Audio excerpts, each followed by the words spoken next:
My son leaned in and whispered, "Don't embarrass me today." So I waited until every guest was seated, every eye on me. I stepped to the podium, unfolded the will, and read every stolen truth out loud. By the time I finished, he wasn't worried about embarrassment. He was worried about consequences. Because I didn't raise a son who respects legacy. I raised the man who tried to rewrite it and failed. All right, before we dive into this crazy story, do me a favor. Subscribe and tell us where you're watching from.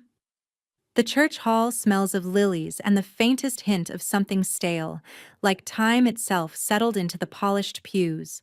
The low hum of murmured conversations fills the air, mingling with the soft clink of silverware being adjusted on the buffet table just beyond the doors. Guests shuffle in and out, the polite shuffle of high heels against old wood. There is a murmur of sympathy in every exchange, and beneath it all, an undercurrent of something else, something unspoken. Jerry stands near the back of the hall, her hands folded in front of her, fingers brushing the edges of the envelope in her handbag. Her husband's memorial service is just beginning to feel like a performance, a choreographed dance of grief, polite smiles, empty condolences. She watches, detached, as Mark moves like a puppet master among the guests, making sure everything fits perfectly in its place. The seating chart, the obituary, the tone, everything exactly as he wants it. He is talking to someone, a guest, someone he knows from the club, and as he does, he glances toward her. The momentary shift in his gaze is enough for Jerry to feel the invisible tension between them, a weight she's been carrying for days now. Then, Mark begins to move toward her. Her heart doesn't speed up. It doesn't race. It simply tightens. The air between them thickens, a space filled with the echoes of what's to come. She's known this moment was inevitable, had been waiting for it. But still, her chest tightens in the way only a mother's heart can when her son gets too close, too calculating. Mark stops a few feet from her, glancing quickly to make sure no one's paying attention. His voice is low, a whisper meant for only her ears, but loud enough for the weight of his control to land heavily between them. "Keep it simple," he murmurs, his eyes flicking over her, then back toward the crowd, checking for eyes. "Don't cry, don't. Be too much." Vanessa appears at his side a moment later, smoothing her dress, already perfect in her crisp, tailored way. There's no warmth in the smile she offers as she crosses Jerry's path, only the sharpness of a woman who knows her place in this charade. Mark's words linger, curling around Jerry's heart like a vine. The warning, the command. It's not the first time he's said something like this, but something about the way he says it now, the way he looks at her, feels different. More pointed, more certain. But Jerry doesn't respond. Not immediately. She breathes through her nose, steadying herself, fingers pressing into the edge of the envelope, as if she could push back the wave of emotion that threatens to break through. She's worked so hard to keep it all together. To keep the things that need to be said hidden for just a little longer. And then she feels it. Pastor Ray's eyes, watching her.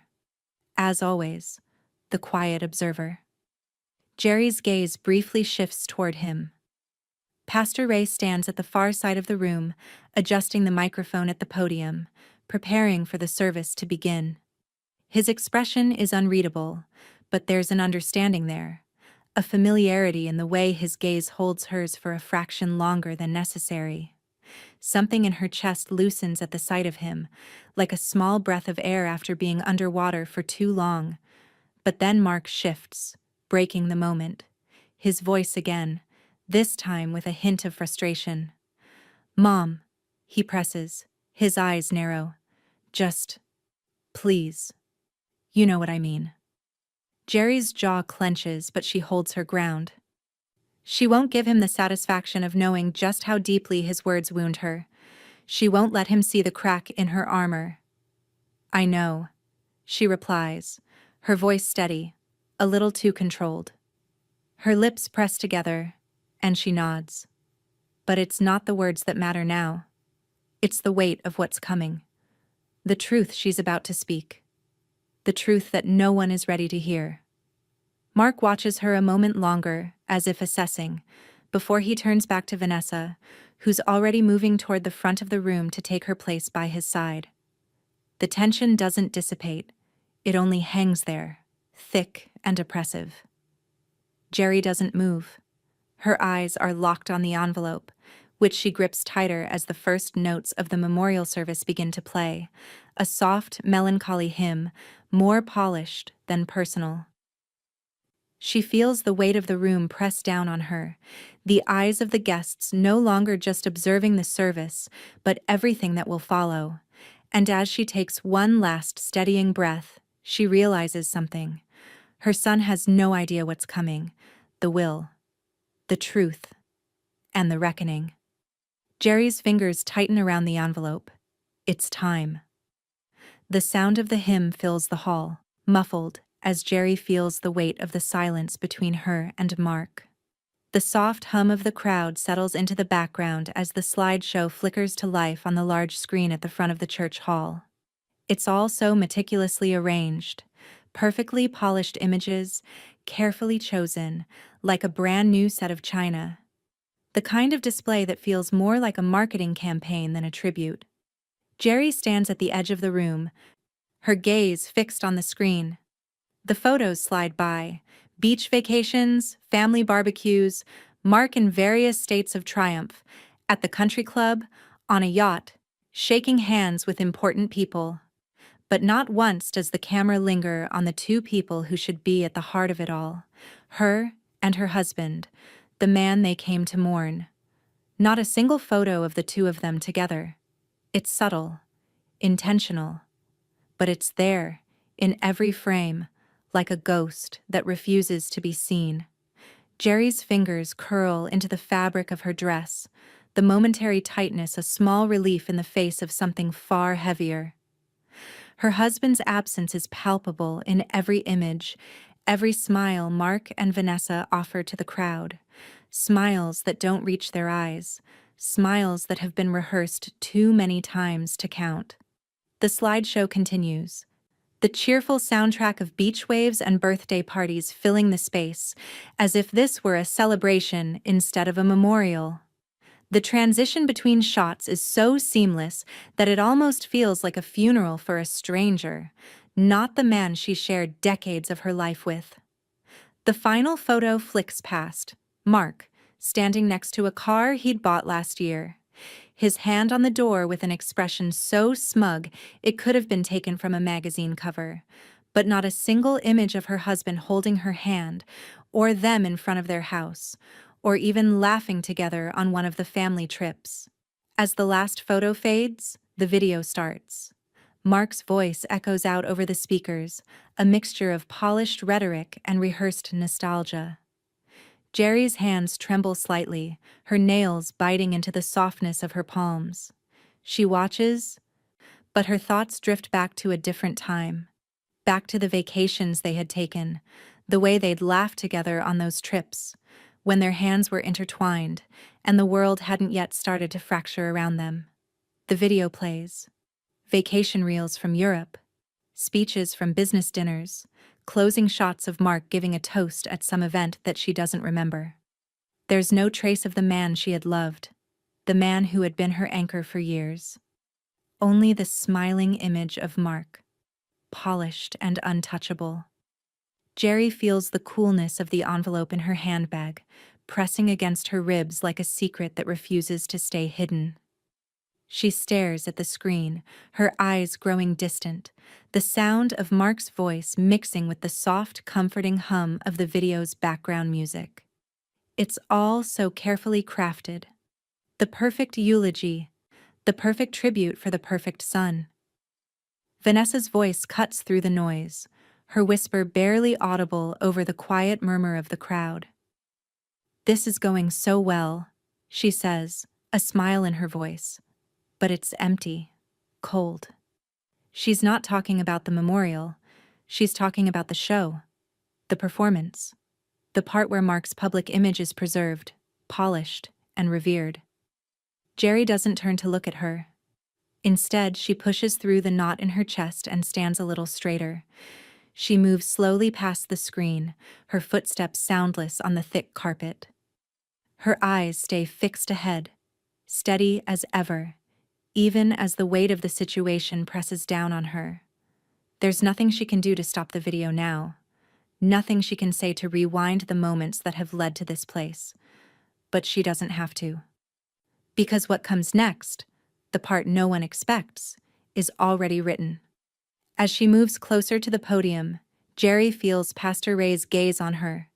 His eyes are calm, observant, but there's an unspoken understanding in the way he watches her. He knows. He knows exactly what this moment is. And he knows the weight of the truth she's carrying.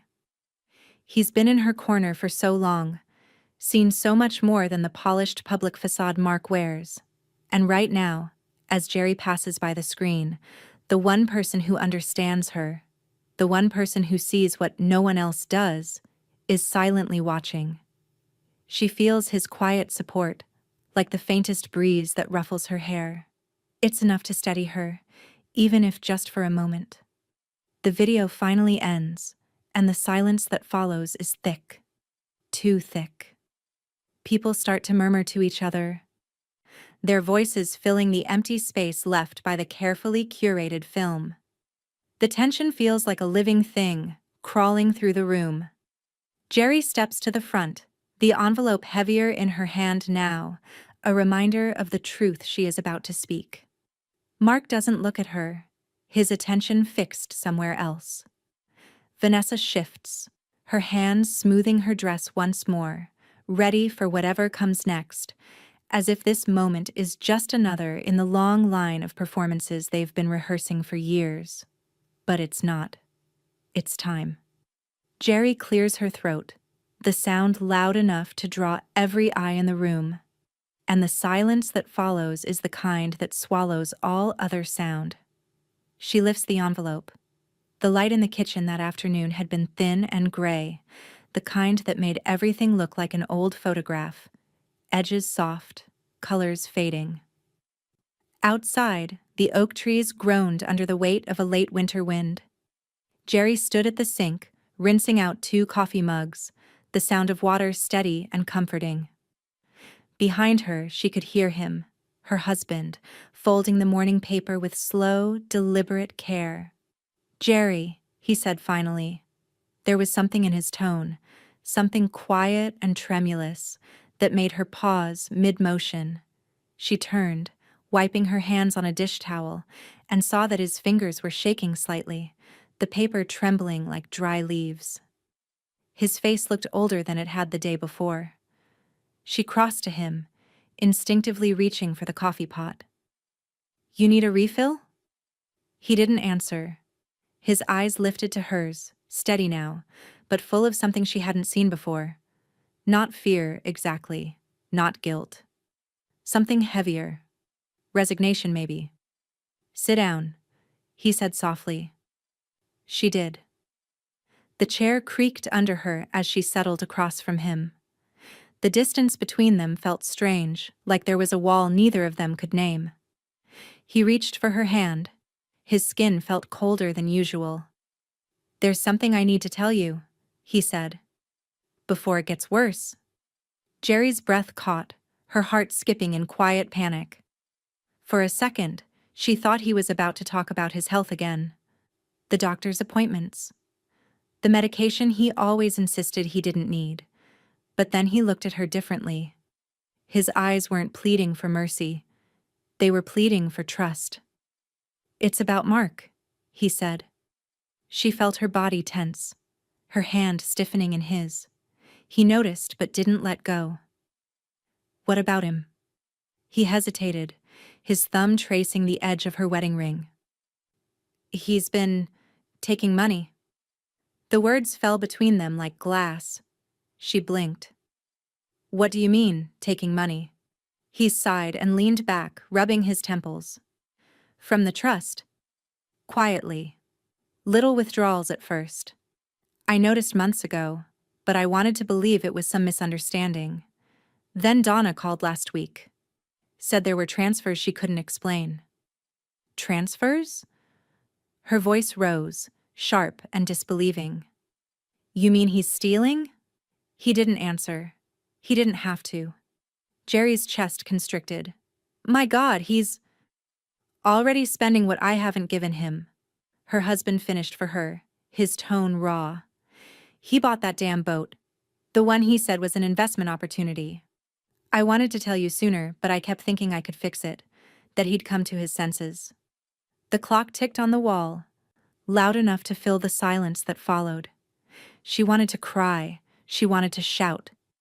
But instead, she just sat there, staring at the hands that had built a family, a home, a legacy. Hands that now trembled over a secret too big to hold. He reached for a folder that had been sitting at the corner of the table. Inside were papers. Neat, precise, familiar. Legal documents. I've already called Donna, he said quietly. We're updating the will. Her eyes snapped up. The will? He nodded. There's no other way. I can't let him destroy everything we built.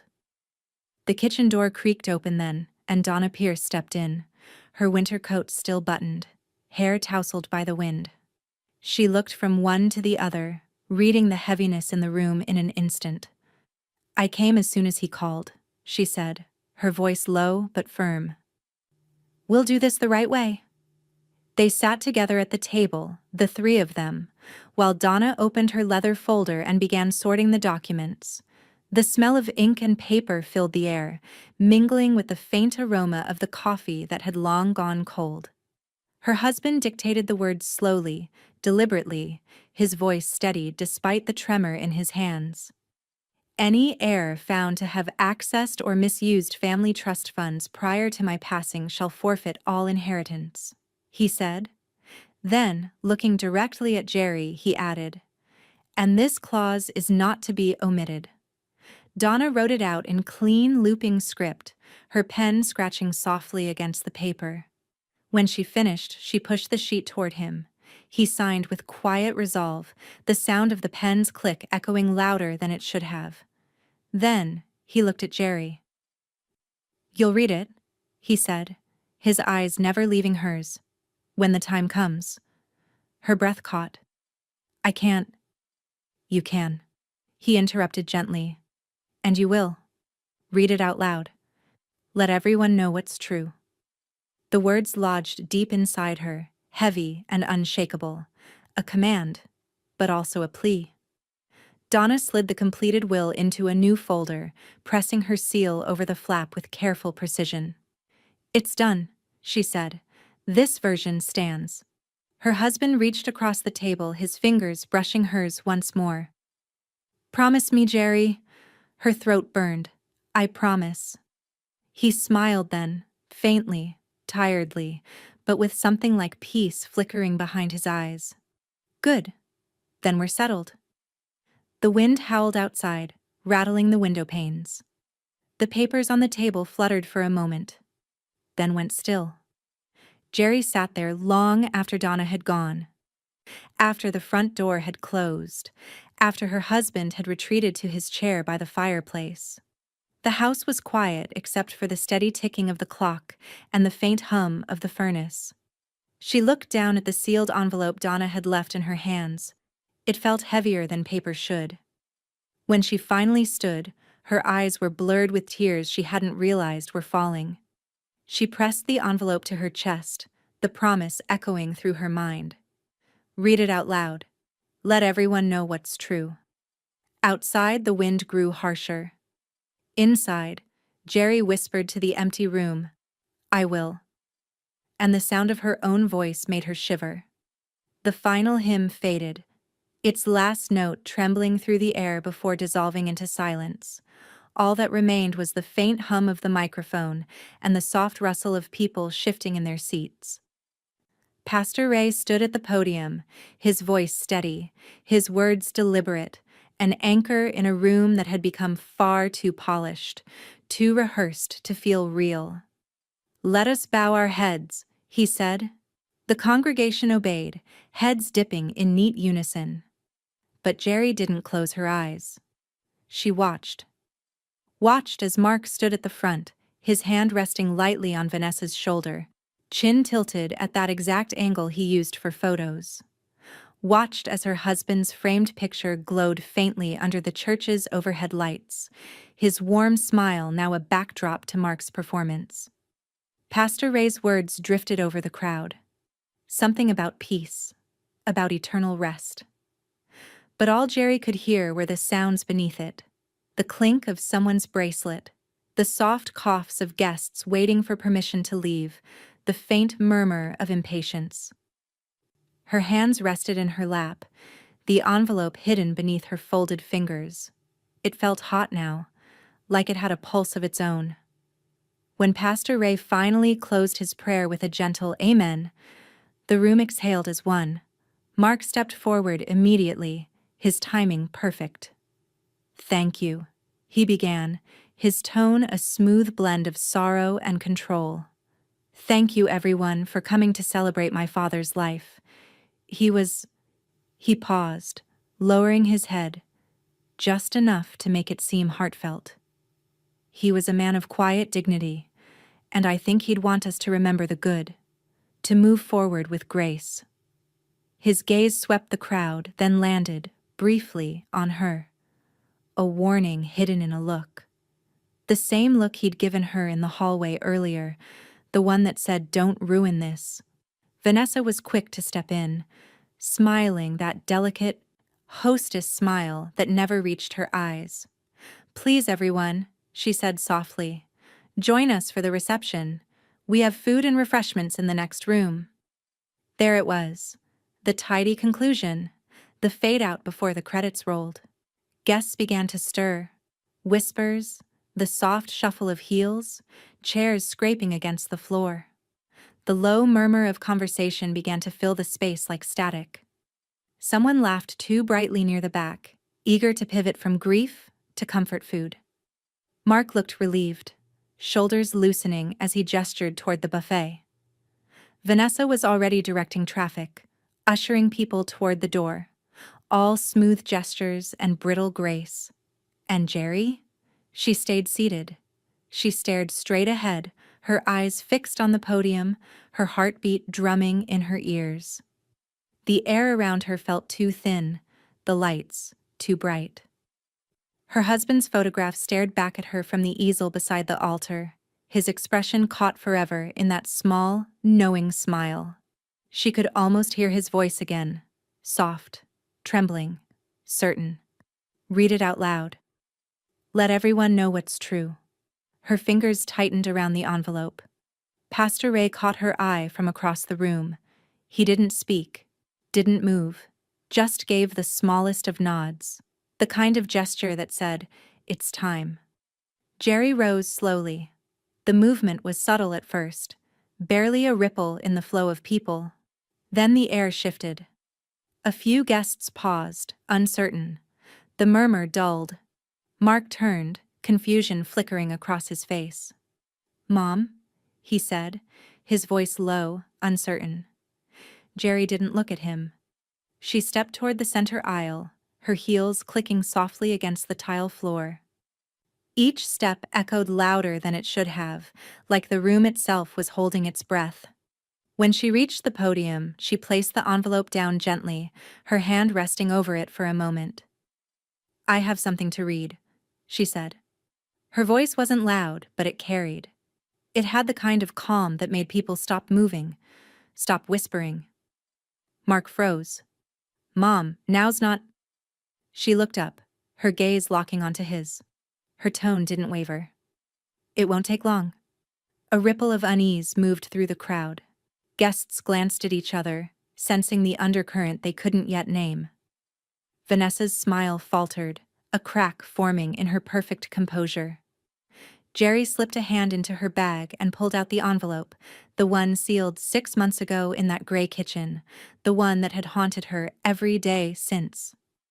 The flap tore open with a soft, deliberate sound. Mark took a step forward. "Mother." Sit down, Mark, Pastor Ray said quietly from his corner. The room fell into silence. Jerry unfolded the papers inside, her husband's handwriting faint but firm along the margins. The scent of old ink filled her nose. Her voice trembled only once as she began, steadying herself against the podium. "This is the last will and testament of Henry Thomas Brooks," she read. The air turned to glass. Every sound, every whisper, every breath stopped. And as she looked up from the page, meeting her son's stunned eyes, a calm unlike anything she'd felt in months washed over her. It had begun.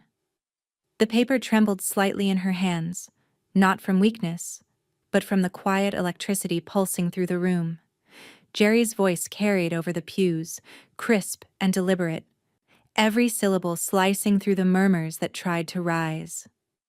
"This is the last will and testament of Henry Thomas Brooks," she repeated, letting the words settle like dust after an explosion. Somewhere near the front, a fork clinked against a plate. Then even that sound died. Her eyes moved down the page.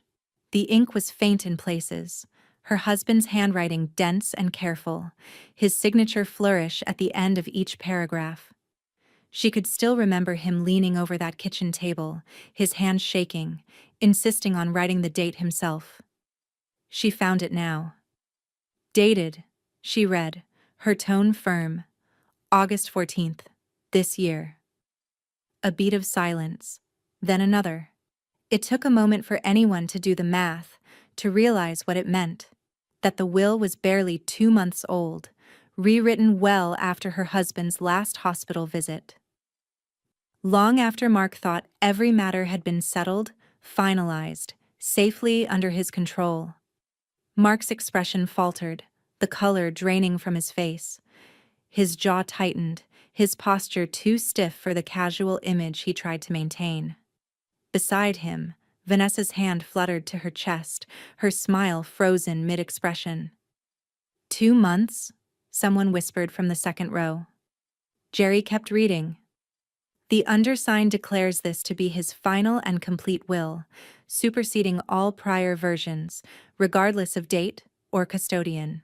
The distribution of assets herein reflects my full and deliberate intent." Her husband's words, not the lawyer's, not anyone else's, his. A low murmur rippled through the hall, the kind of collective confusion that made people lean closer instead of away. Mark took a small step forward. "Mom, this isn't—" Jerry lifted a hand, silencing him without even looking up. "The next clause," she continued, "addresses matters of the family trust and its heirs." Pastor Ray stood quietly at the back, his hands folded. He looked like a man watching a storm he'd known was coming. Jerry's voice did not tremble. "Any heir," she read, each word measured, "who accesses family trust funds or assets prior to the official settlement date shall forfeit their inheritance in full." The sentence landed like a gunshot. There was an audible inhale from somewhere in the crowd. A few heads turned toward Mark before anyone even processed why. Vanessa blinked rapidly, her face pale and sharp under the fluorescent lights. Jerry didn't look up, not yet. She could feel the weight of their stares, the way the air seemed to close in around her. But she kept her eyes on the page. "This clause," she continued, "applies specifically to the conduct of Mark Brooks." It was the moment the world seemed to stop. Vanessa's mouth opened slightly, but no sound came out. Mark's hands, so steady during every business pitch, every real estate presentation, every perfectly rehearsed gesture of charm, now twitched at his sides. A few guests shifted uncomfortably, trying to make sense of what they were hearing. The air buzzed with disbelief. "Mom," Mark said finally, his voice low and strangled. "You don't understand what you're reading." But she did. Every word. Every intention. She lowered the paper just enough to meet his eyes. "Your father made it very clear," she said softly. "He knew what he was writing." Mark took a step forward, his voice rising. "This," This isn't legal. You can't just stand there and sit down, Pastor Ray said again, firmer this time. It wasn't loud, but it was enough. The authority in his tone broke through Mark's panic, anchoring the room in a fragile silence. Jerry lifted her gaze at last, scanning the faces in front of her. The longtime family friends, the church members, the neighbors who'd known them for decades. All of them were watching now, their grief replaced by the unmistakable spark of curiosity. Then her eyes found Emma. Her granddaughter sat halfway down the aisle, posture straight, eyes wide, not in fear, but in something deeper. Awareness. The 17-year-old's gaze darted from her father to her grandmother, searching for meaning. When their eyes met, Jerry saw it, the flicker of understanding. The same quiet strength her husband once carried. Jerry gave her a single, almost imperceptible nod. Emma didn't speak, but her expression said enough. I know, Grandma. I believe you. Vanessa finally found her voice, brittle and breathless. Geraldine, this isn't the time. Jerry's tone cut through her like ice. It's the truth. Silence again. A deep, brittle silence that made every heartbeat in the room sound louder. Jerry turned the page. My husband wrote this by hand, she said, her voice softer now but unwavering. He signed it with Donna Pierce as witness and notary.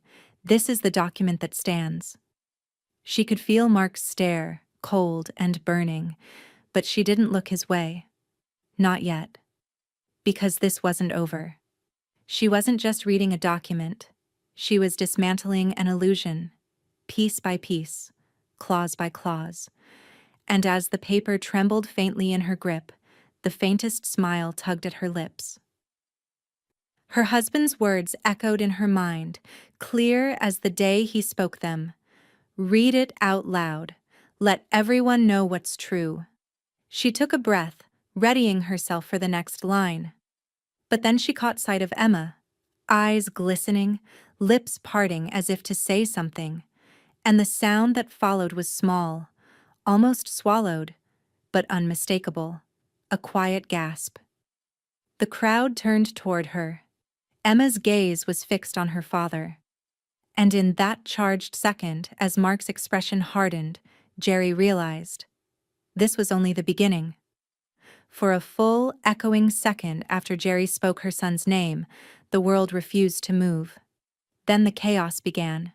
Soft at first, like static building in the walls, the scrape of chairs, the sharp whisper of fabric as people shifted, unsure if they should stand or stay seated.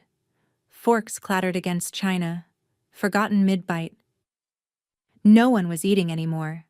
The buffet tables, so carefully arranged by Vanessa that morning with polished silver trays and floral centerpieces, had gone still. Steam curled up from the untouched chafing dishes, fogging the air between the guests like a ghost that wouldn't leave. Someone whispered, "Did she just say Mark Brooks?" Someone else, "Forfeits his inheritance." The sound spread, rippling through the crowd like wind through dry leaves. Mark stood rigid at the front of the hall, the practiced smile gone. His jaw worked soundlessly before his voice finally caught up. This isn't accurate," he stammered. "It's not, Mom, that's not the version we—" He stopped himself, realizing too late what the slip revealed. Jerry didn't move. She didn't need to.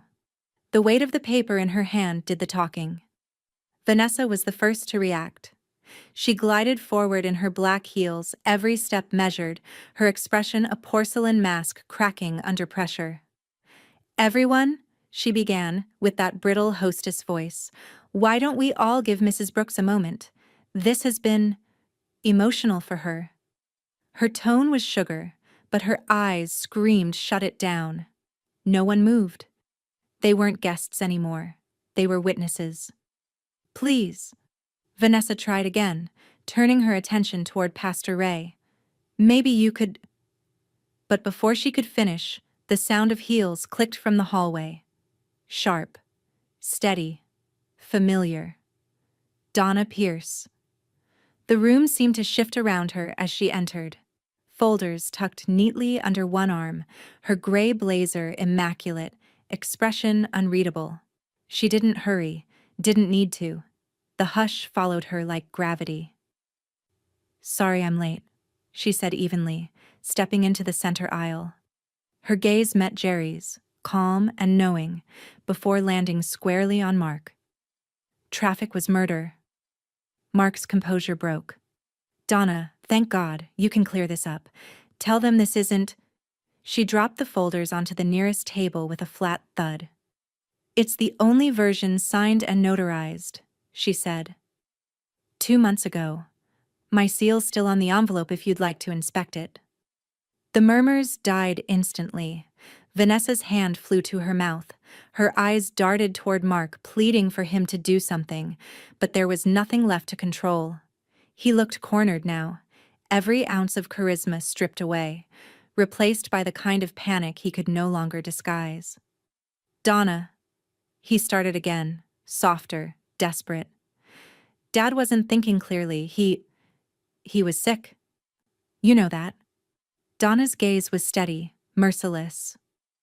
"He was sharp enough to call me himself, sharp enough to dictate every word. I recorded the meeting as I do all revisions." The words landed like stones. Jerry didn't flinch. She only turned slightly toward Donna, her hand tightening over the podium's edge. The two women locked eyes for a heartbeat. Old friends bound not by years, but by the promise of truth. Vanessa tried once more, voice thin now. "This is a misunderstanding. We should everyone, move into the other room and—" A cough interrupted her. Not a real cough. Just Pastor Ray clearing his throat. The old man stepped forward, his tall frame cutting through the sea of whispers. The light from the stained glass windows behind him cast a soft wash of color over his gray suit. "Let her finish," he said quietly. It wasn't loud, but the authority in his voice rolled through the room like thunder. Jerry drew a slow breath. For the first time since the service began, she felt the tension loosen in her chest. Not gone, but shifted. The fear was still there, yes, but beneath it was something else. Steadier. Like the ghost of her husband's hand on her shoulder, reminding her to keep going. She turned back to the pages in front of her. "Thank you, Pastor." Mark made a strangled sound, half laugh, half protest. "You can't. Mom, you're humiliating yourself." But the word humiliating landed wrong now, bouncing back on him, the same way the light off his father's framed photo caught the side of his face. Cold, reflective, unforgiving. Jerry didn't look up. "The next section," she said, her voice quiet but commanding, "details the misuse of family funds." Donna folded her arms. A small, grim nod of confirmation. The guests leaned forward, caught in that breathless stillness that precedes disaster. Vanessa's eyes widened, Mark's Adam's apple bobbed. And just as Jerry parted her lips to begin the next line, a sudden crash broke the silence, the sound of a tray tipping at the buffet. Metal clanged, food spilled, and a startled waiter froze under the weight of every gaze. The moment was a heartbeat of chaos, then it passed. Jerry lifted her chin, voice steady again. "Let's continue." But when she looked up, she found Emma watching her, not afraid this time, not confused, just waiting. And in that look, Jerry felt something shift. For the first time in 17 years, her granddaughter wasn't looking at her father for guidance. She was looking at her. Jerry lowered her gaze to the next paragraph, her pulse steady now. Outside, a gust of wind rattled the stained glass panes, the sound hollow and haunting, like a warning or a promise. Either way, the storm had finally found its way inside. The air inside the church hall felt charged, too heavy for breath, too quiet for safety. Every eye was locked on Jerry as she turned the page, the crisp sound of paper slicing through the silence like a blade. Her husband's handwriting filled the next section. Sharp, deliberate. The words pressed deep into the page. She could almost hear his voice again, calm and certain, when he dictated this part to Donna over the phone. The details were exact, painful. Jerry cleared her throat. The following, she read, documents an unauthorized withdrawal from the Brooks family trust account, recorded on March 12th of this year. The amount, $78,000. A low hum of disbelief rippled through the guests. Someone gasped softly. Someone else whispered Mark's name. She looked up, just for a second. Mark's face was stone. The same face that had once charmed investors, city officials, everyone who'd ever doubted him. Now it twitched, just slightly around the eyes. Her gaze dropped back to the page. The funds, she continued, were used as a deposit on a 28-foot Sea Ray Sundancer, registered in Mark Brooks's name. The room went still. Mark's jaw clenched, color draining from his face. That's ridiculous, he said quickly. That boat. He stopped himself, realizing too late that denial had a sound. Donna took a step forward, calm, efficient, unforgiving. From the folder under her arm, she pulled a stack of documents, each one neatly tabbed and clipped. Page 12, she said evenly, handing one to Pastor Ray, who passed it down the aisle like evidence in a courtroom. Bank records, flagged by the trust's auditing software. Merchant code matches a boat dealership in Old Hickory. Gasps again. Low, collective, uncontrollable. Vanessa's hand found Mark's arm, but he shook her off. That's not theft, he snapped, his voice cracking under the pressure. It was for the family, for weekends, for... Jerry didn't let him finish. The family, she said softly, didn't ask for it. Her words landed like a slap, not shouted, not cruel, but absolute. Mark's lips parted, but no sound came. He looked at her as if she'd betrayed him, as if she were the one who'd taken something precious. The truth was uglier than that. Vanessa stepped in, her smile trembling. Her voice smooth, but brittle. We had an understanding, she said, looking around the room for support she no longer had. Henry wanted Mark to... Donna's voice cut through her like glass. You had theft, she said. That's what you had. Every head turned toward her. The words hung there, clean, merciless, final. Mark flinched, his composure fracturing in plain sight. His hand brushed his forehead, the motion nervous, almost boyish, before he forced a hollow laugh. You're twisting this, Donna. You always... I have the receipts, she said simply. She laid them on the podium next to Jerry's trembling papers. A copy of the transaction report, the timestamp, the dealership invoice, Mark's signature printed neatly across the bottom. The sight of it broke something in the room. The last thread of illusion snapped, and what filled the space wasn't shock anymore. It was understanding. Jerry's eyes stayed fixed on the papers, her vision blurring slightly. It wasn't anger she felt. It was grief. Slow and heavy. The kind that comes when you finally see your child for who they really are. For a long moment, no one spoke. Then Pastor Ray shifted, his voice a low rumble that seemed to vibrate through the silence. It appears the truth's been waiting its turn. Jerry blinked back tears, folding the will carefully on the podium, each crease deliberate. Her voice was barely above a whisper when she spoke again. Your father knew, Mark. He knew, and he forgave you once already. Mark looked up sharply, panic flashing in his eyes. No, he didn't... She met his gaze, steady and unflinching. He did. And then he made sure you'd never take from us again. The silence that followed was absolute. Even the air seemed to pause. Vanessa took a small step back, her heel catching on the edge of the rug. She reached for Mark's arm again, but he didn't move this time. He stood rooted, every muscle in his body locked in place. From the third row, Emma rose slowly to her feet. Her face was pale, her expression unreadable. But her voice, when it came, was quiet and certain. "Grandpa knew," she said softly. Every head turned toward her. Her eyes met Jerry's, and something passed between them, unspoken but undeniable. A shared strength, a line that connected generations through truth, through loyalty, through pain.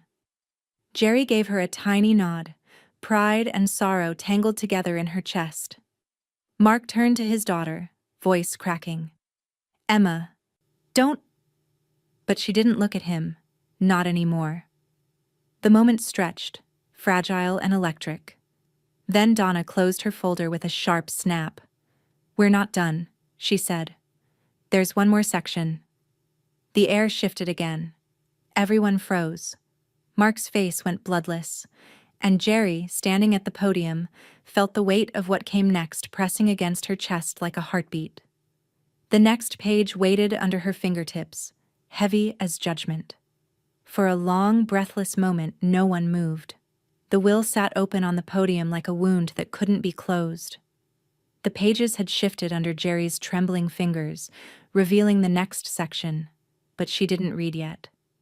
She needed something else. Something that would remind them all, including herself, who this was really about. Her husband. Not the scandal. Not the stolen money. Not Mark's public unraveling. Him.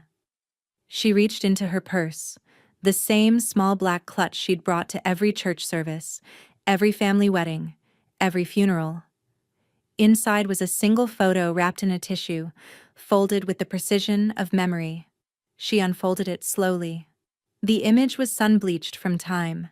The small one-story house they'd bought in 1982, the paint a warm yellow even though the color had faded to near sepia. Out front, a younger version of herself stood barefoot on the porch, smiling at the man holding the camera. The man who had built that porch by hand. The man she'd loved long before they had money or expectations, or the kind of son who thought he could buy his way out of guilt. The whisper of recognition moved through the room as she lifted the photo. "This was the first house we bought," she said, her voice steady but low. "We didn't have much then." He used to joke that the paint was holding the walls together. A faint collective chuckle rippled through the room, small, hesitant, grateful for something human again. Jerry turned the photo over, running her thumb along the back where the ink had bled slightly with age. Her husband's handwriting, bold and uneven, was still clear. For her. Always. She traced the words once before setting the photo gently on the podium. "He wrote that after we closed on the house," she said quietly. "He told me he'd never build anything in this life that wasn't for me. For us." A silence followed.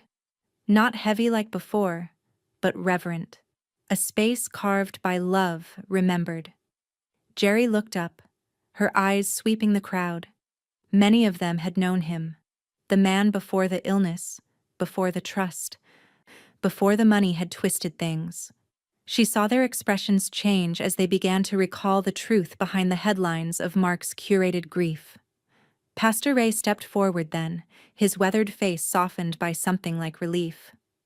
"That man," he said, his voice carrying easily across the room, "never shut up about Geraldine." The words hit like a breeze through a closed room. Laughter, gentle, honest, broke out across the hall. The tension loosened its grip on the air, if only for a moment. A woman near the back nodded, whispering to the person beside her, "He always said she was the smartest thing he ever did." Another voice chimed in. "He used to brag about that garden she kept, said no landscaper could touch it." It spread, soft and unstoppable, like sunlight through broken clouds. Jerry's throat tightened. She hadn't cried in years, not even when the hospital called. But now, standing in front of a room full of people finally remembering him instead of the man his son pretended to be, she felt her composure slip. Her voice trembled when she spoke again. "He wasn't perfect," she said. "None of us are, but he believed in building things that lasted. Homes, friendships, promises." Her eyes found Mark. He was still standing, but barely. His complexion had gone blotchy, the confident veneer of control long gone. The whispers around him weren't about admiration anymore. They were about disbelief, pity, recognition. For the first time all afternoon, he looked small. And then, as if the weight of it all finally collapsed his spine, he sat down, hard. His chair screeched against the floor. The sound echoed through the room like punctuation. Vanessa reached for him, but he didn't move. His hands were clasped so tightly together they'd gone white. Jerry let the photo rest at the podium's edge, facing the crowd. The image of that small yellow house, their first dream, seemed to glow under the soft light of the chandeliers. Pastor Ray stepped closer, his tone low but warm. "He'd be proud of you, Jerry," he said, "for keeping your word." She nodded once, her jaw tightening as she blinked away a tear. "He made me promise to tell the truth," she whispered, "even if it broke everything else." Donna, from her place near the front row, lifted her chin. "Then let's finish it." Jerry glanced at her, then back to the paper. The final section of this revelation waiting beneath her hand. She could feel the pulse of the moment building again, quiet but certain. She reached for the next page. Her husband's handwriting trailed off mid-sentence near the top, the ink darker there, as if he'd pressed the pen harder just before signing. Before she could speak, a voice broke the hush. It was Emma. "Grandma," she said softly. "Can I read this part?" Jerry froze, her fingers still on the paper. The room turned toward the girl. Her voice was steady, her gaze unwavering. "I want to." The silence that followed wasn't the kind that suffocated. It was the kind that cracked open something sacred. Jerry nodded, sliding the page toward her granddaughter with a trembling hand. And as Emma stepped forward, Mark's head snapped up, eyes wide, panic flickering there like a dying flame. Whatever came next, he knew it would be the one thing he couldn't control. Emma stepped forward, her shoes whispering against the polished floor. For a heartbeat. She looked younger, 17 and unsure, swallowed by the stares of the adults around her. Then she took the page from her grandmother's trembling hand, unfolded it with careful fingers, and drew a long, steady breath. Jerry stepped aside, her hand lingering on the edge of the podium before letting go. She watched the girl who had once played hide-and-seek in her living room, who used to ask about every family photo on the walls, who used to listen.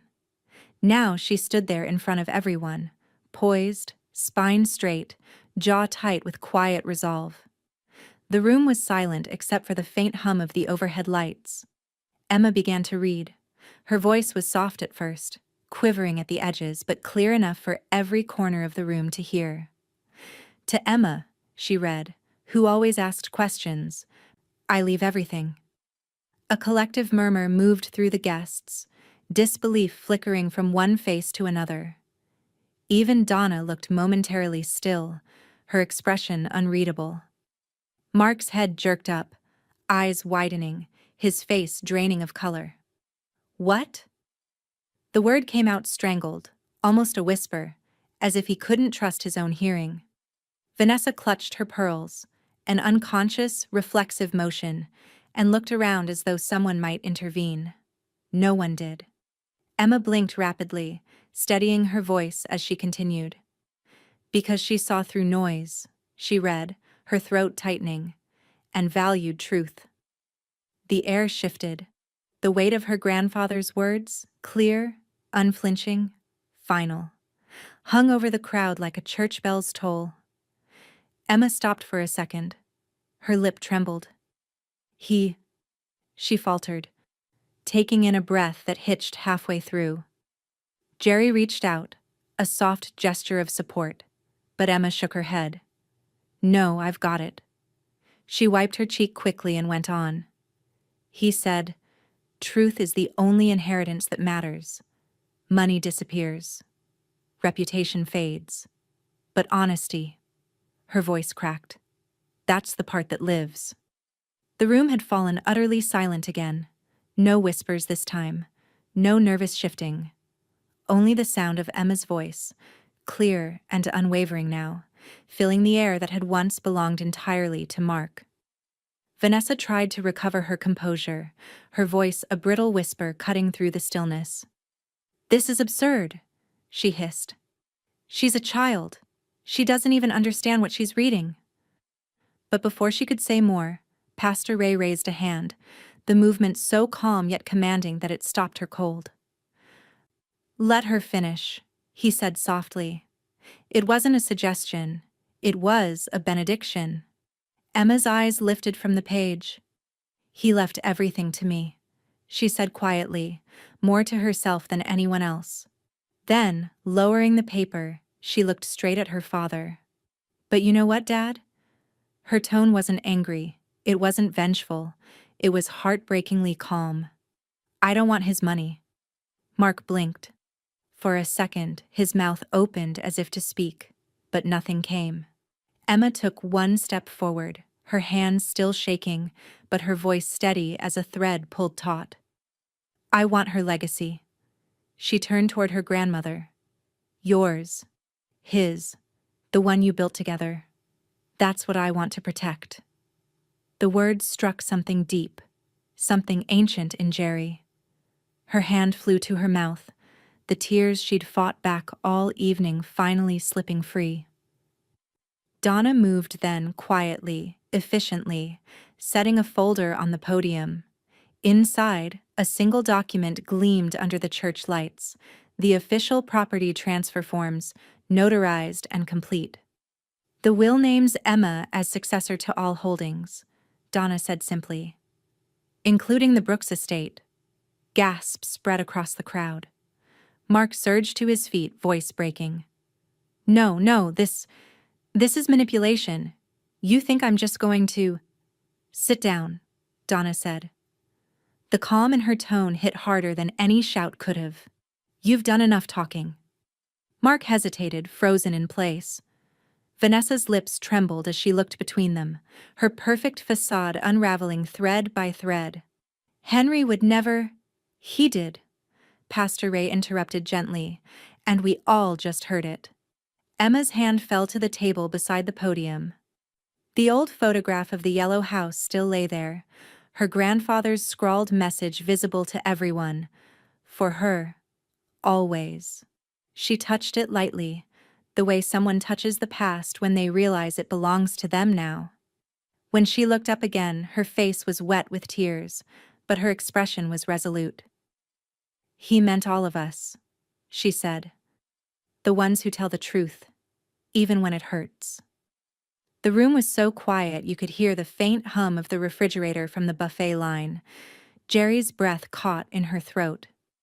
The crowd's collective silence wasn't disbelief anymore. It was reverence. Then, from the far end of the room, someone began to clap. Soft, tentative. One pair of hands, then another. And then a few more. Mark turned, horror twisting his face as the applause grew. Not loud or mocking, but slow, solemn, acknowledging something inevitable. Jerry's eyes glistened as she reached for Emma's hand. But before she could speak, Mark's voice tore through the applause, raw, jagged. You think this is over? He spat. You think any of you can take what's mine? The room froze again, all heads turning toward him. Jerry's grip on Emma's hand tightened. Mark's face was flushed now, his breath coming fast, every trace of charm gone. You have no idea what you've done, he said, staring straight at his daughter. Emma met his gaze. Her chin didn't tremble this time. Yes, I do, she said quietly. I told the truth. And for the first time, Mark looked afraid. The next morning broke gray and cold, the kind of Tennessee dawn that looked like the world was holding its breath. The storm that had gathered the night before had moved on, but the air still smelled of rain and smoke. In Mark's kitchen, the countertops gleamed, untouched from the cleaning service that came every Wednesday. The coffee pot gurgled to life, but he didn't drink any. He stood in front of the island, phone pressed tight to his ear, the veins in his neck visible. "I don't care what was filed," he said, his voice cracking from exhaustion. "You pull it. You understand me? File a counterclaim. Whatever you have to do. I'm not letting them take my father's estate." On the other end, his attorney's tone was cautious, professional, and utterly unmoved. "Mark, Donna Pierce filed the documents herself. The will's been accepted and time-stamped by the county clerk. Once that happens, it's binding. Any contesting action would be. I pay you to find ways around things, not to recite the damn rulebook," Mark snapped, slamming his palm on the marble countertop. His voice echoed through the cavernous kitchen, bouncing off the high ceilings and empty calm of a house that suddenly felt too large. There was a pause on the line. Then the attorney said quietly, "You might want to think about optics right now. Public challenges look messy." Mark hung up. He stared at the phone in his hand, his reflection distorted in the black screen. His own face looked older, meaner, like someone he didn't recognize. From the living room, Vanessa's voice cut through the silence. "Mark? My card just declined at the florist." He didn't answer. "Mark?" she said again, sharper now, stepping into the kitchen. She was still in her silk robe, hair pinned, face pale beneath the morning light. "It declined. At the florist. And then again at the gas station." He looked at her without speaking. Vanessa frowned, reaching for her phone to check her banking app. Her perfectly manicured nails tapped the screen once, then again. Then she froze. What do you mean, account frozen?" Mark's silence said it all. Her head snapped up. "They froze the trust?"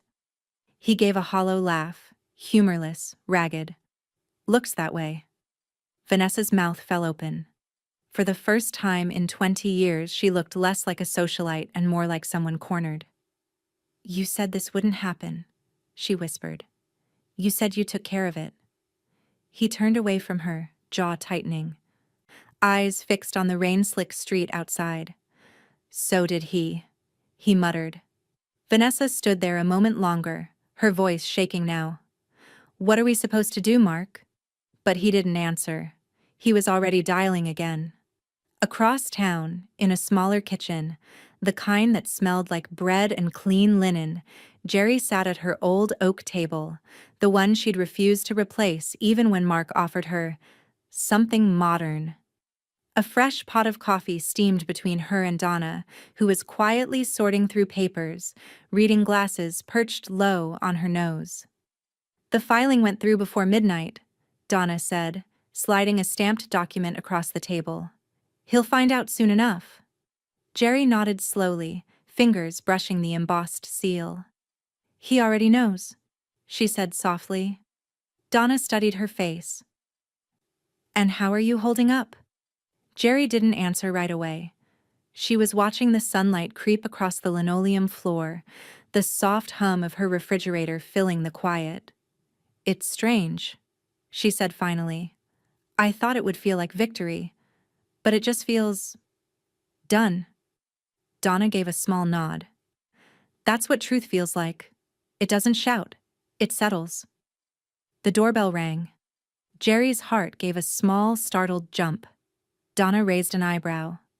"I'll get it," Jerry said, pushing herself up. Her knees ached a little as she crossed the room. When she opened the door, Emma stood on the porch, her hair damp from the drizzle, her eyes uncertain. "Grandma," she said softly. "Can I come in?" Jerry smiled. "You don't have to ask." Emma stepped inside, her shoulders hunched like she was carrying something invisible. Donna gathered her papers quietly and gave them both space, retreating toward the den.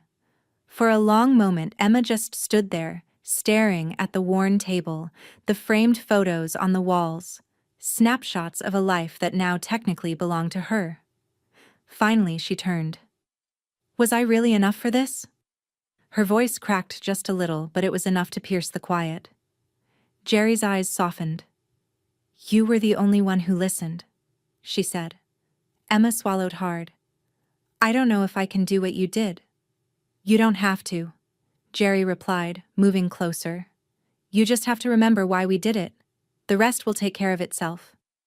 She reached for a folder on the counter, an older one, edges frayed, her handwriting scrawled across the top. Inside were the house deed and the transfer papers Donna had prepared. Jerry slid them toward Emma. What's this? The house, Jerry said simply. It's yours now. Emma blinked, confused. Grandma, no, I don't. It's time it belonged to someone who understands what it's worth. Jerry interrupted gently. Not the price. The worth. Tears welled in Emma's eyes. But what about you? Jerry smiled faintly. I've had a good home. I just needed to make sure it went to the right hands.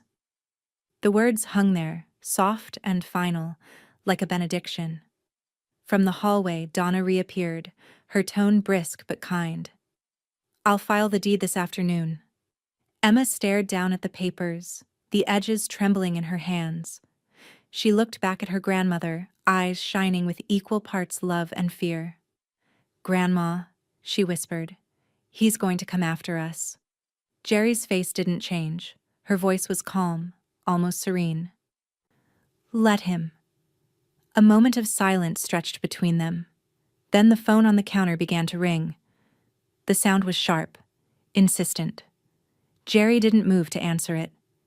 Who is it? Emma asked quietly. Jerry's eyes stayed fixed on the rain outside. Someone who's about to learn what it feels like to lose control. The phone kept ringing, echoing through the house, until finally it stopped.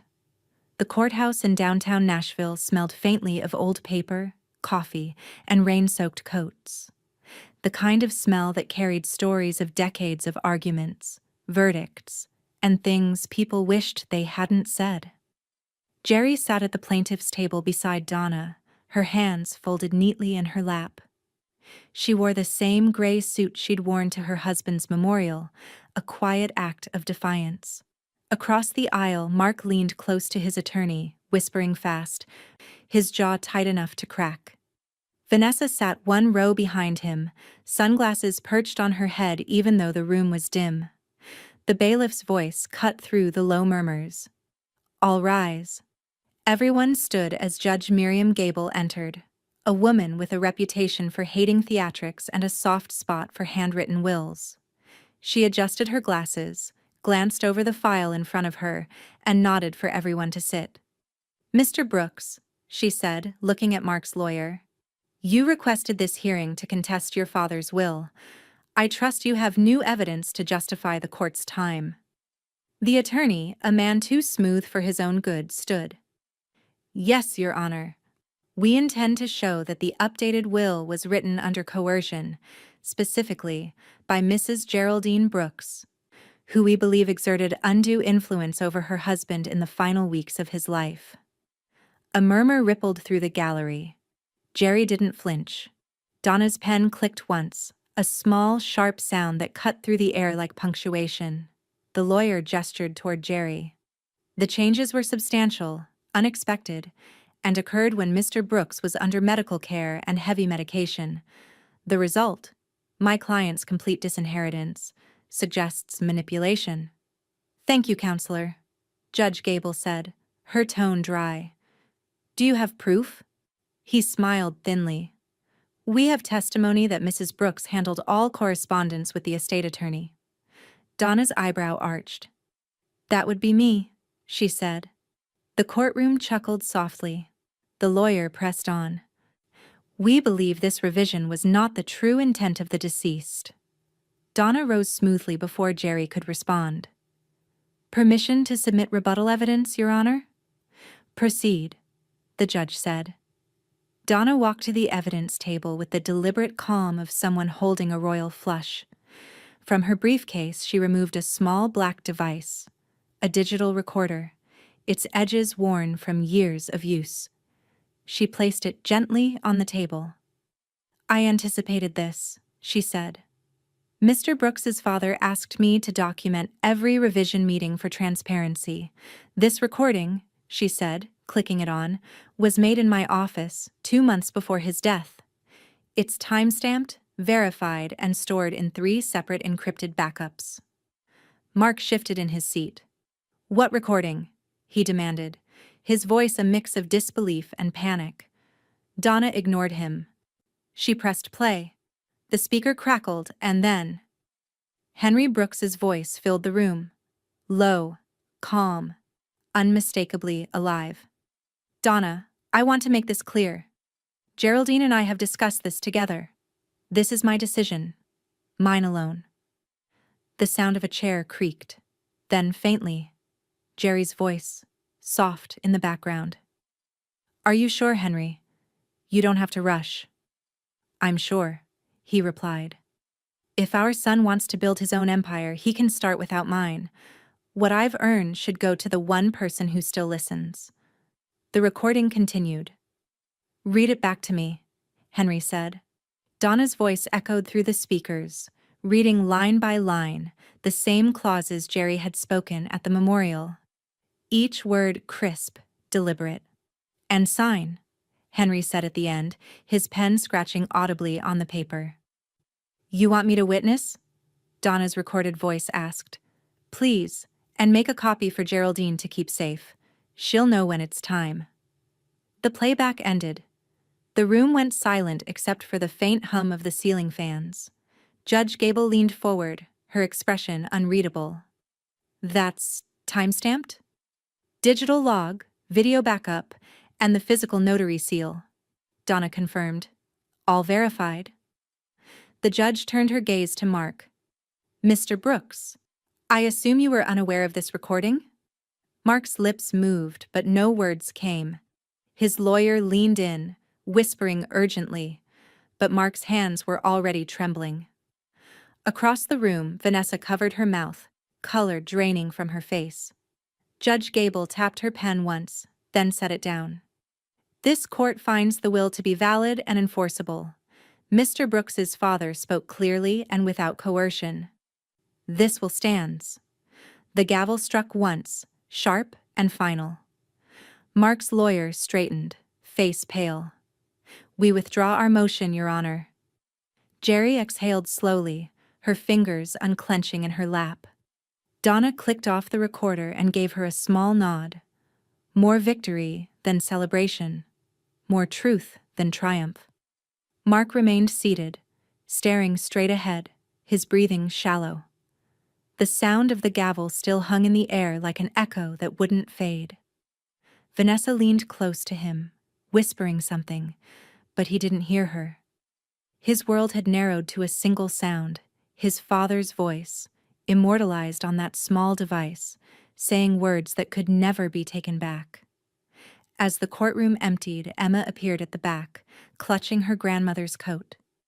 Jerry smiled faintly when she saw her. "Let's go home," she said quietly. But as they reached the courthouse steps, a cold wind rose, scattering leaves across the marble. Jerry stopped for a moment, her gaze distant, thoughtful. Emma touched her arm. "Grandma?" Jerry's eyes were calm, but there was something heavy behind them. "That recording was his way of finishing the conversation he started with me," she said. Emma frowned. "What do you mean?" Jerry looked out over the city, the sky pale and endless. "He wanted me to read the truth out loud, but he made sure it could never be buried again." The wind carried her words away, leaving only silence. And in that silence, Mark Brooks watched from the courthouse door, eyes hollow, jaw clenched.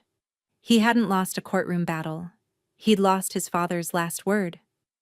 The house smelled like comfort, like onions slow cooking in oil, cornbread crisping in the oven, and chili simmering the way Henry always liked it, heavy on cumin, light on tomatoes.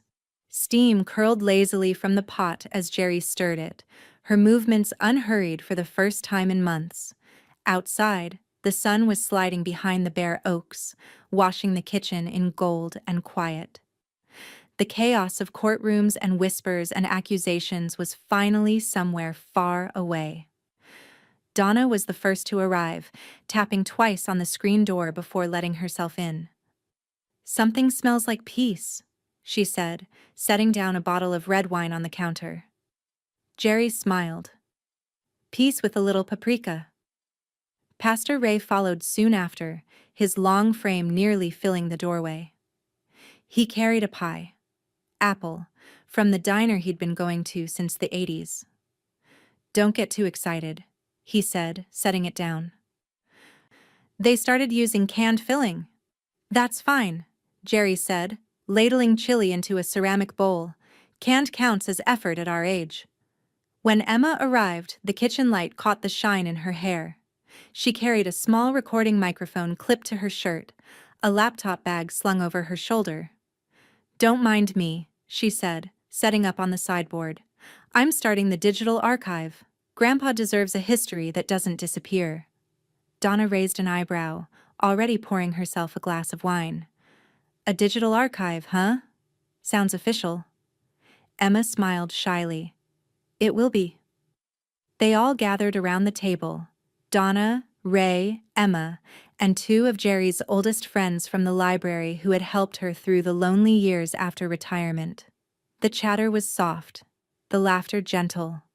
No one checked a phone. No one watched the clock.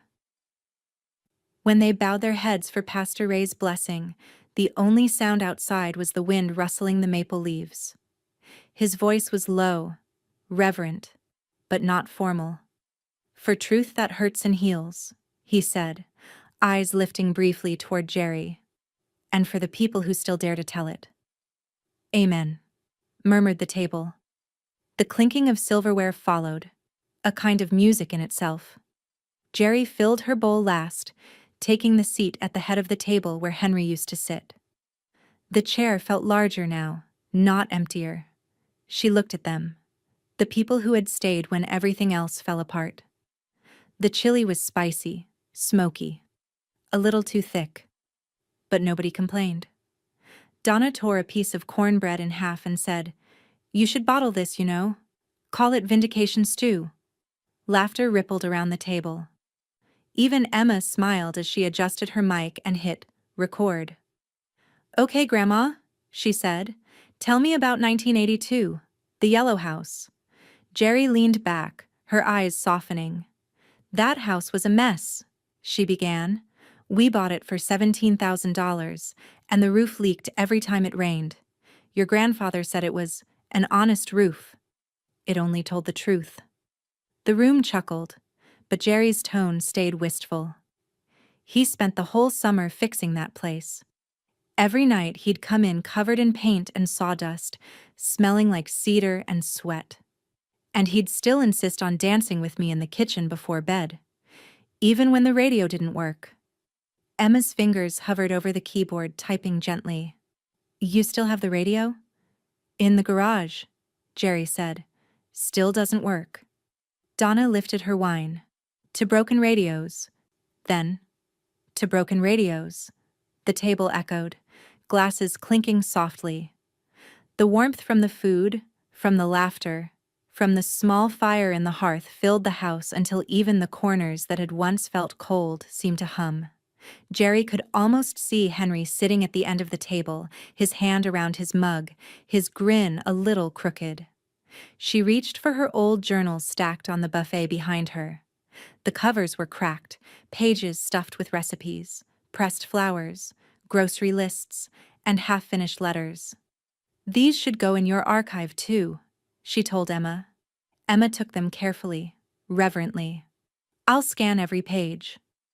The conversation drifted from there, to books, to old church picnics, to Donna's claim that she'd once beaten Henry at darts, which Ray immediately disputed. The laughter rose, faded, rose again. When the plates were cleared, Emma set the recorder down, saving the file. That's our first entry, she said softly. The Brooks Legacy Project, Volume 1. Jerry smiled. He'd like that. Would he like chili stains on his legacy? Donna teased, wiping a spot from Emma's sleeve. Absolutely, Jerry said. He'd call it proof of life. The table fell quiet again, but this time it was a good quiet. Peaceful, not heavy. Outside, a single streetlight flickered on, painting the porch in pale gold. Pastor Ray leaned back in his chair, sighing contentedly. Feels like something's finally ended, he said. Jerry stirred her tea. Or begun, she said. From the living room, the grandfather clock chimed 7. Slow, deliberate. She looked around the table, Donna's sharp eyes softening with the glow of wine, Emma's gentle smile. Pastor Ray's weathered hands folded on the tablecloth, and felt a small, unfamiliar warmth settle in her chest.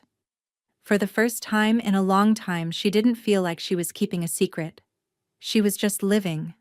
And as she glanced at the empty chair at the table's end, Jerry lifted her cup and whispered under her breath, "You'd have loved this one, Henry." The wind outside shifted, rattling the kitchen window just enough to make the candle flicker. Emma looked up from her laptop, noticing the movement. "Grandma?" Jerry smiled faintly. "Nothing, sweetheart. Just the house remembering." But deep down she could swear she heard it, faint and familiar. The creak of a floorboard? The echo of a man's laugh that seemed to linger just long enough to make her believe he never really left. And for once, Jerry didn't mind the silence that followed. It felt like home. The email arrived on a Wednesday morning, quiet, gray, ordinary. Jerry was sitting by the window, a cup of tea cooling beside her, when her laptop chimed. The subject line read, "I'm sorry, Mom." She stared at it for a long time. The cursor hovered over the unopened message, blinking like a heartbeat. Outside, the maple trees swayed in the breeze, scattering a handful of yellow leaves across the porch. For a moment she considered clicking it. Her finger even grazed the trackpad.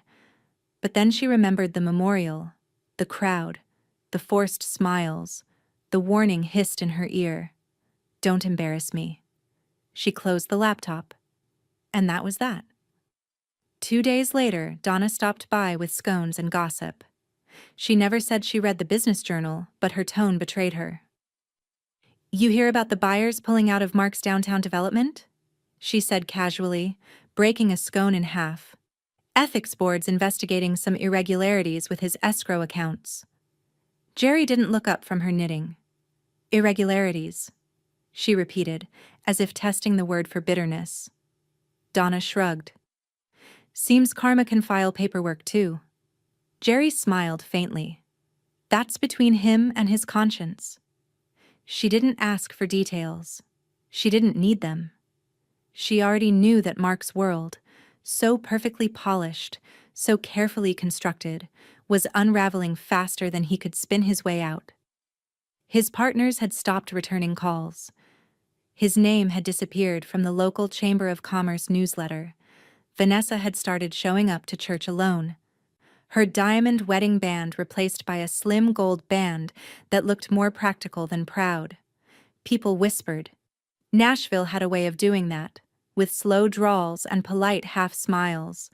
By the following week, his office sign was gone. The Brooks Development website redirected to a blank page. Jerry didn't feel triumph, only distance. She kept herself busy instead, tending to the house, rewriting a few of her old journal entries for Emma's archive, learning how to use the digital recorder. Some nights she'd sit at the kitchen table and talk into it softly, recounting small things Henry had loved, the smell of rain on pine, the way he folded napkins before dinner, the sound of laughter over a game of cards. When she played the recordings back, the quiet between her words was almost its own kind of peace. It was late afternoon when Emma came by. She'd been coming every Sunday since the dinner, usually with coffee and a burst of energy that filled the quiet house.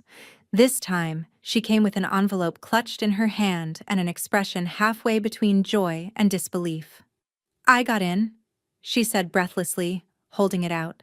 "Vanderbilt, history program." Jerry blinked, taking the letter carefully, her heart lifting in that quiet, fragile way that only good news can bring. "Oh, sweetheart." "I'm still in shock," Emma said, grinning through tears. "They offered me a partial scholarship, too. I want to focus on archival studies.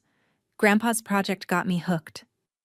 Jerry set the letter on the table, smoothing its creases with her fingertips. "He'd be proud," she said softly. "He always said you had an old soul?" Emma laughed. "You say that like it's a bad thing." "It's the best thing," Jerry said, her voice catching just a little. For a while they just sat there, watching the sun dip low over the lake beyond the backyard. It glinted off the water like pieces of gold too small to gather. Then Jerry stood. She walked to the old bookshelf against the wall and pulled down a thick, leather-bound notebook. Its pages were worn, the spine cracked from decades of use. A faded recipe card poked out from the middle, marked with a paperclip. "This," she said, placing it in front of Emma, "is the Brooks family cookbook. I started it the year we got married. Henry added his notes when he thought I wasn't looking." Emma opened it carefully, her eyes widening. There were recipes in Jerry's looping handwriting, smudged with sauce and love. Beside them, little annotations in a rougher hand, Henry's, scattered through the margins. "Needs more salt. Too much salt. Perfect. Don't change a thing." Jerry smiled. "It's yours now. You'll make new ones. Maybe even better ones." Emma looked up, startled. "Grandma, I can't." "You can," Jerry interrupted gently. "And you should. The house is yours. The stories are yours. And now, so is this. Just promise me you'll fill it with your own pages." Emma nodded, eyes shimmering. "I will." Jerry squeezed her hand. "Good." The light from the setting sun poured across the table, spilling over the open cookbook, the acceptance letter, and the half-empty mugs of tea. For a moment, everything was golden. Then the faint sound of Jerry's laptop chimed again. Another email. From Mark. The subject line read simply, "Please." Jerry looked at it for a long while, her reflection faint in the dark screen. Her hand hovered, just for a heartbeat, before she closed the lid with a soft click. "Who is that?" Emma asked. "No one who needs an answer," Jerry said quietly. Outside, a car door slammed somewhere in the distance. The evening air carried the sound of crickets beginning their chorus, the first true breath of summer on the way. Jerry glanced at Emma, then back toward the window. "You make this house yours," she said again. "Don't let it ever become a place for silence." Emma smiled, nodding, and as the last of the sunlight faded, Jerry reached for her tea, her voice low but sure. "I've forgiven him," she said softly, "but I don't owe him peace." The wind rattled the screen door gently, almost in agreement, and for the first time, Jerry realized she wasn't waiting for an ending. She was already living the one she'd earned. The article appeared on a Sunday morning, tucked between the local headlines and the lifestyle section. "The Widow Who Spoke." Jerry didn't buy the paper herself. Donna dropped it off, folded open to the exact page, a steaming mug of coffee in one hand. "You might want to read this before your neighbors do," she said, setting it on the table. The photo was small, but striking. Jerry at the podium on the day of the memorial, hand clutching her husband's will, light from the church windows glinting off her gray hair like a halo. The piece was simple, unembellished. It didn't talk about the scandal or the inheritance. It talked about integrity, about a woman who refused to be silent, about a promise kept in front of 100 people and a lifetime's worth of ghosts. Jerry read it once, then twice. then folded it neatly and placed it inside the old recipe book Emma had taken to digitizing, like a bookmark in a story that finally belonged to her. Across town, her name was on lips that had once only spoken Mark's. At church, people approached her with soft smiles and casseroles. At the farmer's market, strangers said, "Good for you, Mrs. Brooks," in that gentle southern way of people who both knew and pretended they didn't. But the thing that surprised her most wasn't the attention. It was the quiet. The peace that came when she realized Mark's name wasn't in the article once. Not even in the subtext. For the first time, her story wasn't about him. A few weeks later, Emma called from the public library. "Grandma," she said, barely containing her excitement, "they're giving us a full room for the archive, computers, scanners, everything. They want to feature Grandpa's journals and your letters." Jerry laughed softly. "You mean my grocery lists and half-baked thoughts?" Emma's voice brightened through the phone. "You'd be surprised what people want to remember." That evening, the two of them met at the library to unpack boxes. Old photo albums, yellowed newspaper clippings, Henry's handwritten blueprints, and those long, rambling letters he used to write from business trips. The local news had sent a photographer to document the opening. As flashbulbs clicked softly, Jerry found herself looking at the exhibit sign in the glass case. The Brooks Family Archive, a legacy of honesty and home. It was simple, unpretentious, just right. She felt something warm rise in her chest, the same quiet pride she'd felt the first time Henry brought her to that yellow house. The one they'd built together, nail by nail. Emma watched her from across the room, camera in hand, recording. "We're starting to get online donations," she said. "People want to help preserve small-town stories. Grandpa would love that." Jerry smiled. "He'd love that you're doing it." The library talk was scheduled for the following Saturday. They expected maybe 30 people. Nearly 100 showed up. Jerry sat at the front table with Donna and Pastor Ray, her heart pounding harder than it had in years. When her name was called, she rose slowly, smoothing her skirt, and walked to the podium. The applause started early, before she even spoke, and by the time it quieted, she could barely find her voice. She looked out at the crowd. Faces she knew, faces she didn't. Students, neighbors, a few reporters, but mostly people who'd come because they wanted to hear something real. "I never planned to be known for speaking out," she began. "I only planned to keep a promise." Her voice steadied as she went on, about truth, about family, about how silence had a way of protecting the wrong people if you let it. She told them about Henry, about the way he built things to last, and about Emma, who was now building something different, but just as strong. When she finished, the room erupted. A standing ovation, every chair scraping back at once, the sound of palms meeting like rain on a roof. Pastor Ray leaned toward her as the applause swelled. "He edited the past," he murmured, smiling gently. "You preserved it." Jerry laughed softly, her eyes glistening. "I just read what he wrote." Afterward, Emma joined her at the podium, her camera still recording. "Grandma," she whispered, voice thick with pride, "you gave me a map. I'll keep going." Jerry turned to her, brushing a strand of hair from the girl's face. "Then don't just follow it," she said. "Draw new lines."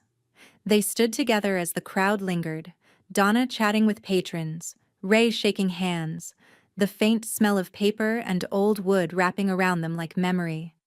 When they finally stepped outside, the sky over Nashville was painted in shades of rose and gold. The streetlights blinked to life one by one, their reflections shimmering across the wet pavement. Emma slipped her hand into Jerry's. "Do you think he's watching this?" Jerry smiled. "If he is, he's probably correcting my grammar." They both laughed, soft and full. And as they walked down the library steps, the marquee lights behind them flickered one final time before glowing steady. The Brooks Legacy Project. Curated by Emma Brooks. Jerry paused to read it, her heart catching just slightly. For the first time, the name Brooks belonged exactly where it should, to all of them. And somewhere behind them, in the glass doors reflecting the night, Jerry thought she saw the faintest hint of a man's shadow smiling back. The afternoon light spilled through the tall glass windows of the new community hall, painting soft reflections across the polished floor. Outside, the Nashville sky was a clear, unwavering blue, one of those rare spring days when even the air seemed to forgive the past. The banner above the stage read, "The Brooks Foundation for Historical Integrity," in honor of Geraldine and Henry Brooks. It wasn't lavish. Emma had insisted on that. The chairs were simple. The flowers came from the same florist who'd done Henry's memorial years ago. And at the center of the stage sat a single wooden podium, the same one Jerry had stood behind the day she read the will aloud. Now, that same podium stood waiting again. Jerry sat in the front row beside Donna and Pastor Ray, her hands folded neatly in her lap. Emma stood on stage, speaking to the small but full crowd, teachers, archivists, students, local families, a few reporters. "This foundation isn't about money," Emma was saying. "It's about keeping stories honest. My grandparents believed that truth was something you could build a home on." Her voice didn't waver. She was Henry's granddaughter, through and through, calm, clear, grounded. Jerry's eyes shimmered as she watched her. The hall felt alive, like breath itself had weight. Donna leaned over and whispered, "Your husband would have loved this." Jerry smiled faintly. He'd have complained about the banner font first. The audience chuckled as Emma stepped aside and gestured to the podium. "Before we close," she said, "I want to share something my grandfather left behind, a letter found in one of his old journals. It was sealed and marked, 'To be read only if she stands her ground.'" A ripple moved through the room. Emma opened the envelope carefully. The paper was yellowed, edges frayed, Henry's unmistakable scrawl looping across the top. Her voice shook just a little as she began. "If she reads this, it means she stood her ground. That's all I wanted." The crowd grew still. "Geraldine, you've always been the quiet one, the keeper of things. You saved receipts, recipes, arguments we never finished. But truth? You never let that gather dust. You saw what I didn't want to see, and you had the courage to say it aloud." Jerry pressed a trembling hand to her mouth. "If they call you dramatic, let them. If they call you stubborn, thank them. It means they noticed.